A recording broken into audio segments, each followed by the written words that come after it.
mindfulness is a big movement in psychology, and it is in the positive psychology movement. Ironically, I'm very much into mindfulness. I'm very much into gratitude, or positive coping skills, resilience, like Mr. Pachi was saying, those sort of themes. But it's not the crux of my practice.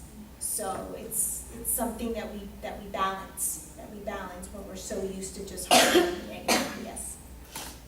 This is a question that might not be even related to what we're talking about right now. It's okay. But it's been a question that I've had in the back of my head for some time.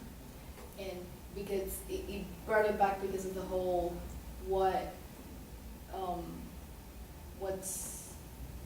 it was something about the future, like what would you want, in the future or whatever. Do you believe that someone is capable of having not just mindfulness, but all the chakras, being able to like have them fulfill and, Aligned. yeah, like have them all working properly? Yes, I absolutely do. That's actually one of the things that I do. And if you guys are interested, I can teach you a little bit about that this term.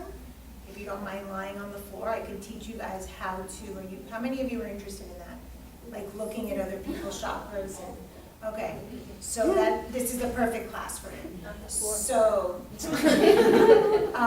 we'll lay down, I'll bring the pendulum, I'll show you how to check, and then I'll also show you how to clean them.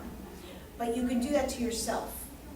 You can do a self-inventory of your own chakras, and I'll teach you with the pendulum how you do that. I'll bring that, remind me, and I'll bring it Thursday, if not, I'll bring it next week.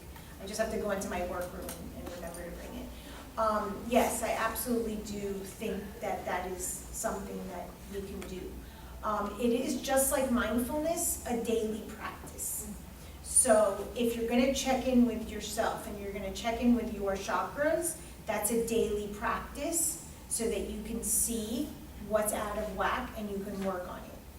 But that's a wonderful question, and that is a very much a mindfulness practice. So you can do that with a pendulum, or you can learn to see. That's part of why I started that activity with Paula and Carmen, was because that's a very intuitive activity. Positive psychology is very intuitive. There's a lot of intuitive work that goes into this. One of the things that, I took this class many months ago, maybe about a year and a half ago now, and I was talking to the woman, we were separated into groups of 2, and we had to go in, literally our body had to go into the person's space. And then we had to say what we were feeling or seeing. And I remember going into this woman's space, and I saw this basket of like eggs, and I just knew intuitively that they were children that weren't born. And it turned out there were 3 eggs, and it turned out that she had had 3 abortions or miscarriages, I don't remember specifically. And that's what I was, in her energy field, I was able to get that information. So in positive psychology, a lot of this is intuitive work. So that's a wonderful, wonderful question. But I absolutely do believe, especially mindfulness, when we meditate, when we're grateful, that those things all help with the chakras. And does everyone remember what the chakras represent? Your crown, your third eye, your throat, your heart. Yeah. Your Third chakra's in your belly, your second chakra in your sacral and your sexual organs, and then lower between your legs, your first chakra. Your knees and Your legs. So yes, you can, and I'll teach you. If you guys are interested, that'll be fun. We'll do that. And then you go work on each other, but it's gonna take intuition. You're gonna have to be open to trust. I had a class this weekend, and my student was like, how do you do this work? This intuitive work? And I'm like, you trust. You have to trust that what you're getting, that what you're seeing, that what you're saying is legitimate, is yours. It's not doubting, it's not having, guilt, it's not having fear, it's just openness to it. So with the chakras, with your own work and reading for other people or looking at other people's chakras, it's a lot of intuitive work and it's a lot of trust. And self-trust is a concept in positive psychology. Self-compassion is a big tenet in positive psychology. How many of us here are self-compassionate?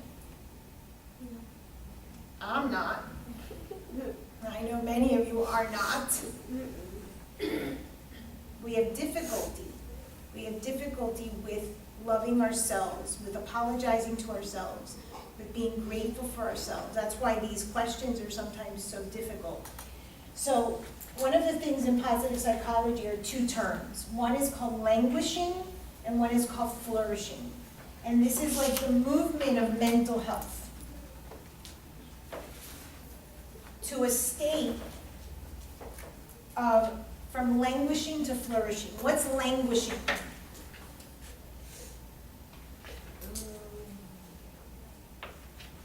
Being lazy.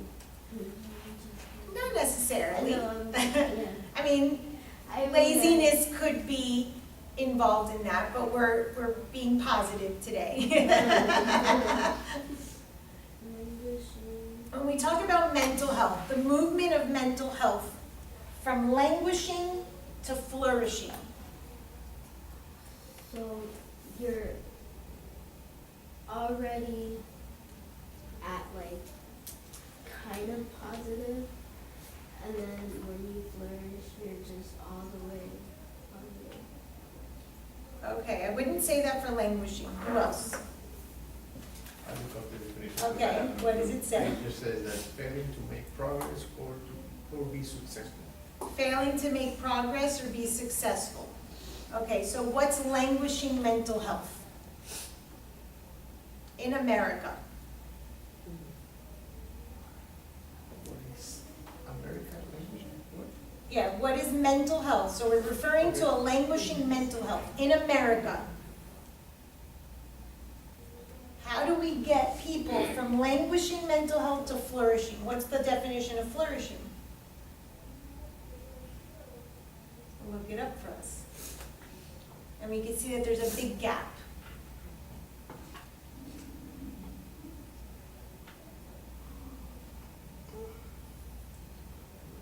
Flourishing is like succeeding, right?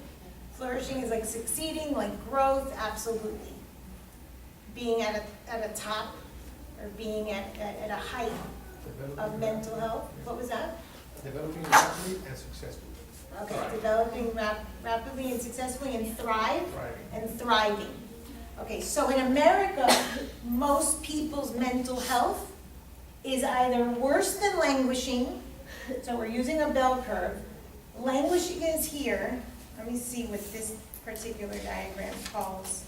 Moderate mental health, so they name it in this study by Hubert and So. They say that this is mental disorder.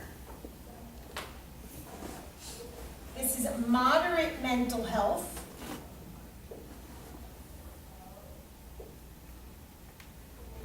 And then it's flourishing. So if you don't have mental disorder, you're languishing if you're not flourishing. And a moderate mental health. Does this look promising? No, it doesn't, Paula. This doesn't look promising. Most people are up to moderate mental health. And moderate mental health is, okay, perhaps the absence of some sort of illness, but no one's thriving.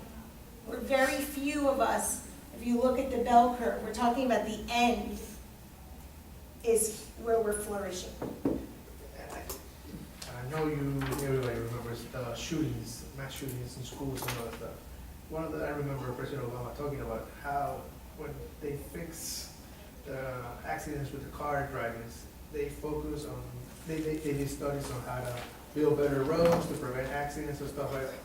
But when it comes to shooting, because of the, and this is political, the NRA is saying that, oh, we put restrictions on the mental ill or whatever, that's taking away your Second Amendment. But President Obama was trying to put the link to, we need to study more the psychology on people so that we can understand why these mass shootings are happening and all this stuff. Absolutely. And it makes sense because, I mean, I know there's a lot of depression in America and that leads to shootings and killings. There's a and all lot more depression in America now, even though people are more wealthy than they used to be. It is out of proportion how much depression there is now. Most people really are languishing. We are not thriving.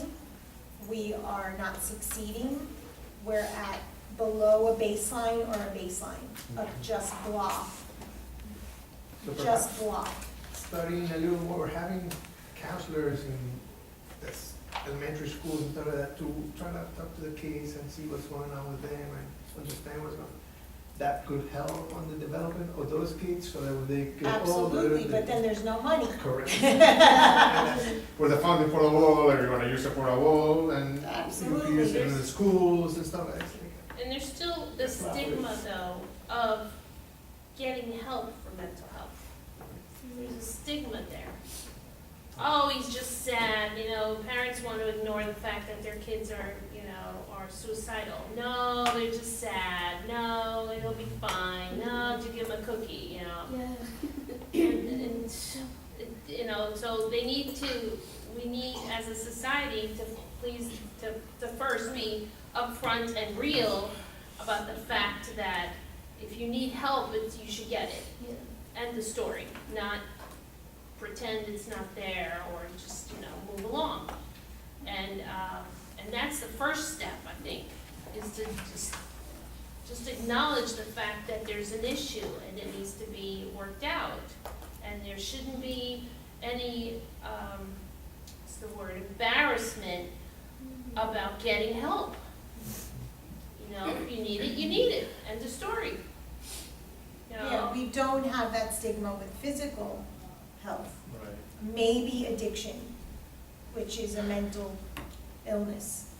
But maybe addiction is where we draw the line with somebody that is physically ill, you know, if they're having complications of addiction. But other than that, physical illness, you don't think that the person has either a responsibility or the person is, you know, labeled weak, or they're not labeled the way that we're labeling people with mental illness. You know, it's gotta be a flaw. There's gotta be Yeah, something there's gotta be a wrong. flaw, we ignore it. Oh, it's just a teenage moodiness, you know, when actually this person is hurting, you know, but they're not gonna be strong enough to say to mom and dad, I need to talk to somebody. They're not gonna do that. So letting them stay in their room and cry all day and hide is not gonna get them the help they need. And one of the big things with depression or a lot of these, you know, languishing sort of or mental disorders is isolation.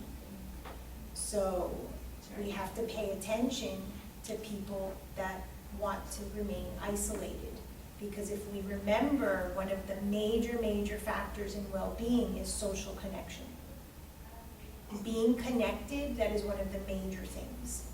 And you hear somebody say, I want to be left alone, leave me alone, that's a huge neon sign. Because we as human beings don't really want to be left alone. I mean, yeah, everybody wants, you know, time in the bathroom by themselves, but without anybody calling them or, you know, knocking on the door. But we really don't want to be left alone for hours at a time. Because we have too much time to get into our heads, you know? And that's a dangerous place to be when you're depressed, is in your head.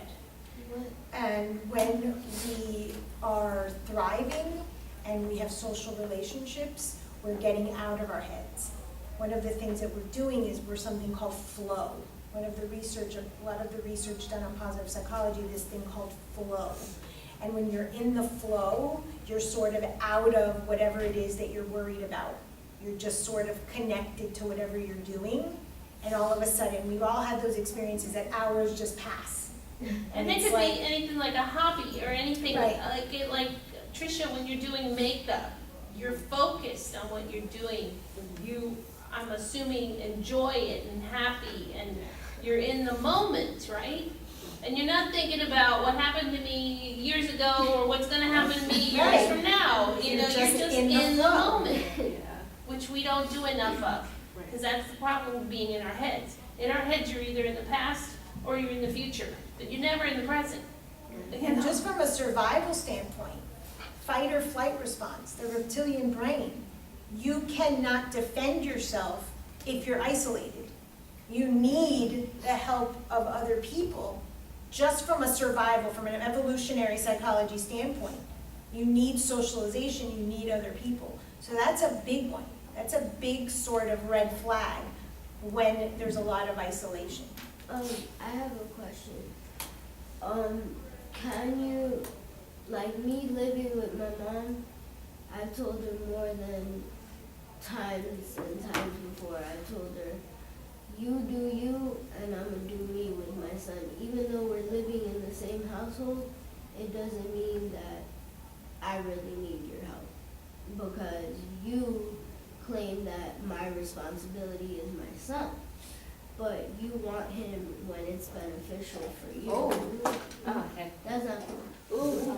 Anyways, Thank it's not. Much better. This is interesting. Yeah, it's not beneficial. You have You a want it when surge. it's beneficial to you. So I kind of have that like gap with her, where she only connects with me if she starts a conversation, but I always keep to myself with my son. I don't ever really conversate with her other than Well, that doesn't mean that we have to talk to everybody. That doesn't mean that we have to have a connection with everybody. That's okay. You not only are, you have a dharma now, which is your son. Your responsibility is your son. Right. And if your mom chooses to communicate with you and then you choose to communicate with her at that point, then that's great. But this doesn't mean that we have to communicate with everybody and like everybody and embrace everybody. That's not reality either. You know, that doesn't necessarily equate thriving. We're talking about substantial social relationships, stable relationships. Okay, and your relationship with her is not very stable. So take out a sheet of paper and write 5 words that define happiness. This is my stress ball, by the way. Very cute. That's good. Yeah. That's a positive But I haven't psychology. used it, so that's not good. But you have it. It's Yeah. good. And we'll try to move away from good and bad, but recognizing what clients are doing well is a super important part of this. Recognizing what clients are doing well. So I love Trisha's new outlook. She's getting dressed, she's getting out of her bubble, she said she's gonna go out and play. Those are all very positive things. Does it mean that her traumas are gone? No. Does it mean that her problems are gone? No. But it's about recognizing what our clients are doing right. And the choices, the positive choices that she's making.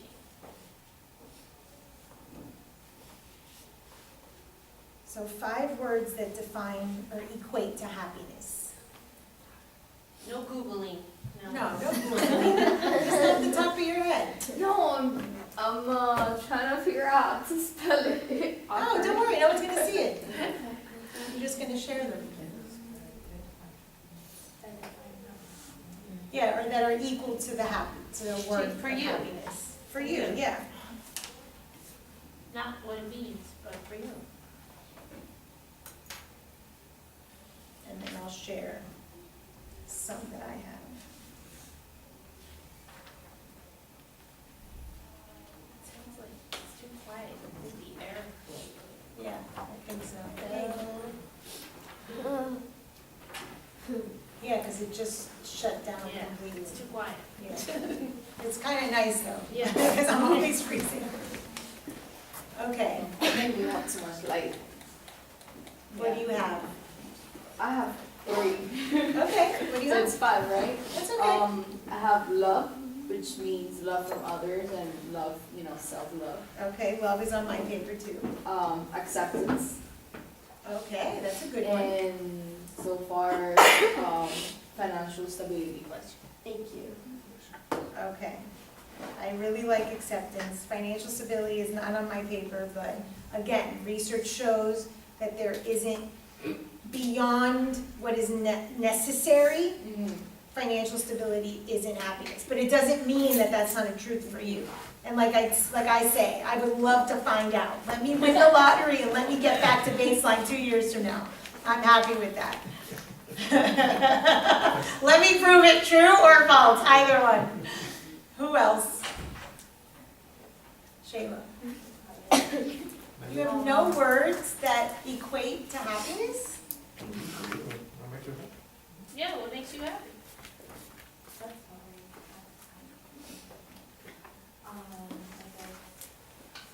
Friendship, like when you have somebody that listens to you, that somebody that you could actually talk to when you feel really Friendship, that's a great one. Okay, I added that. What else?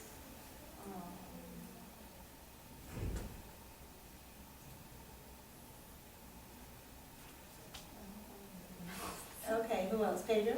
I got family, peace, friendship, love, and stability. Okay, stability, I like that one. I have a few. Okay, I have purpose, oh, that's a good one. gratitude, laughter, forgiveness, and love. Okay, great. So I have joy, serenity, hope, gratitude, amusement, just because you guys made me laugh yesterday so hard, awe, inspiration, pride. You have pride? Yeah. Okay. What are you proud of? What am I proud of? Mhm. Like, we're defining the words now. No, I'm asking you what you're proud of. Myself. Okay. Yeah.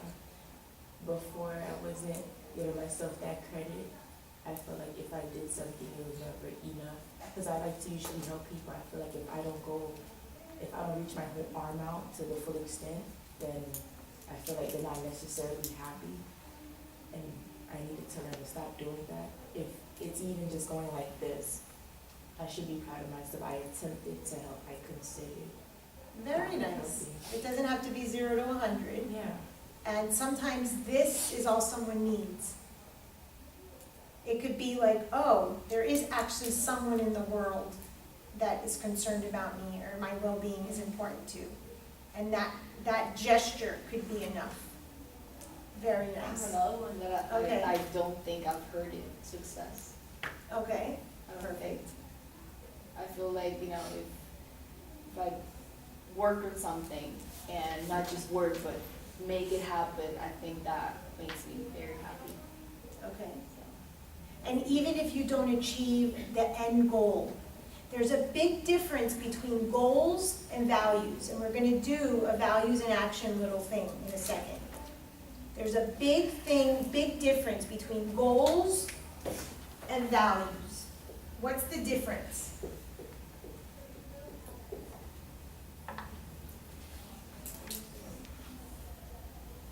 You have the values. Yeah. Okay, Yourself. you have values in yourself. What are they?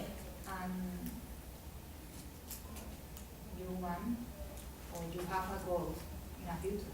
Okay, absolutely. You have a goal that you want to accomplish, but values are what make you sort of live, what make you tick, what make you move. There's a difference. So when Stacy says giving a gesture to somebody, that's a value, that she wants to be of service. There's nothing wrong with having goals. Goals is part of happiness. Goals is part of positive psychology. But success isn't only something that you accomplish, that you check off your list, that you have your business, that you have, a relationship or a child or whatever it is that your goals are. There's a big difference. We have to know our values It's a super motivation, absolutely. Intrinsic motivation. There's two types of motivation, intrinsic and extrinsic. Who knows the difference? Intrinsic motivation and extrinsic motivation. Who knows the difference? Within So yourself. within yourself, and extrinsic, or extrinsic is all your motivation around you. Absolutely. Intrinsic comes from within. That's what we're working with when it comes to clients. What motivates them intrinsically? It does not mean that we don't use external factors. If someone is going to be motivated by having a relationship, and that's going to get them to work out, or that's going to get them to, to buy new wardrobe or whatever, great. You utilize, you capitalize on that. But the reality is, what we're looking at is what motivates someone intrinsically. That's your values. That's super important to know. We're going to do a values and action assessment in a moment. Okay, so I read those words. So let's do this. These are called character strengths. You're going to have 1, 2, 3, 4, 5, 6 categories. You're going to pick one from each category that best describes you. There's no right or wrong. From each role, we pick one. Well, on the virtue of humanity and virtue of justice, they're on the same row. The copy isn't that great. I'll go over it in a second. So virtue of wisdom, you're going to pick one. Virtue of courage, you're going to pick one. Virtue of humanity, you'll pick one. Virtue of justice, you'll pick one. Virtue of temperance and transcendence. And I'm going to do it also. So this is called a values in action. So we pick the one that fits us the closest, I'm sorry? pick the one that suits us. The one that you think most resonates with you, yes. And then we'll talk about them.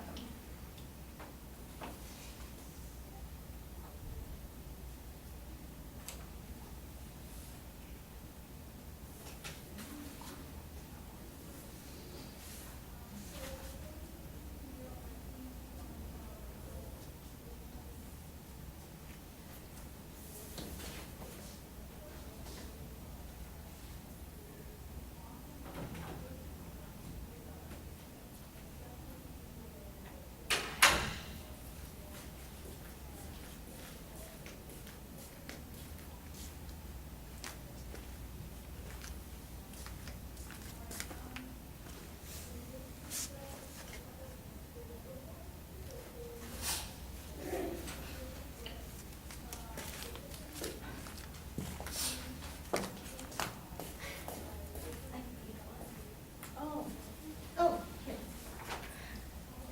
So you're just going to pick one from each virtue. Virtue of wisdom, pick one of here that most resonates, one from here, one from here, one from here, one from here, one from here. And then we'll talk about it. So you should have 6.